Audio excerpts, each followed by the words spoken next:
Cocoa తోటకి వెళ్ళి cocoa చెట్లను చూస్తే కోకోలు అన్నీ భలే వేలాడుతూ ఉన్నాయండి. కానీ మనకి మాత్రం చాక్లెట్ తయారు చేసుకోవడానికి బాగా పండిన కోకోల్ని మాత్రమే సెలెక్ట్ చేసుకోవాలి.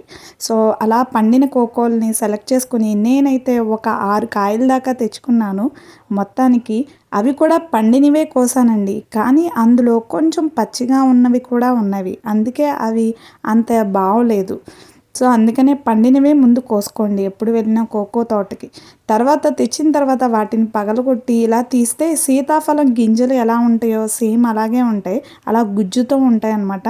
కొంచెం టేస్ట్ చేస్తే కూడా సీతాఫలం గింజని తిన్నట్టుగానే ఉంటుంది. కొంచెం లైట్‌గా పులుపు, అలాగే తియ్యగా ఉంటాయన్నమాట. సో, తర్వాత కొంచెం సేపు 4 డేస్ ఎండలో ఎండబెట్టిన తర్వాత ఇలా అయిపోయినాయి. సమ్మర్‌కి గదా! బాగా ఎండింది. తర్వాత గింజలకి తొక్కలు తీస్తే ఇలా అయినాయనమాట అలా గింజలు. సో, ఆ గింజలనన్నింటిని అవి టేస్ట్‌లెస్‌గా ఉన్నాయి. కానీ చాక్లెట్ స్మెల్లే వస్తున్నాయి. కానీ టేస్ట్ మాత్రం ఏమీ లేదు. జస్ట్ కాఫీలాగా అనిపిస్తుందనమాట అంతే.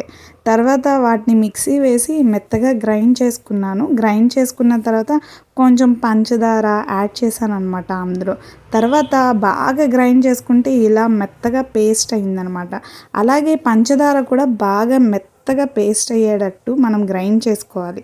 సో, అలా నేను ఇక్కడ చేసిన తప్పేంటంటే పంచదార బాగా మిక్సీ అవ్వలేదండి. కొంచెం గట్టిగా ఉండడం వల్ల నాకు అంత స్మూత్‌గా రాలేదు. సో, తర్వాత బటర్ కూడా యాడ్ చేసుకొని మిక్సీ వేసి మొత్తానికి చాక్లెట్స్ చూడడానికి బాగోకపోయినా టేస్ట్ మాత్రం అదిరిందండి.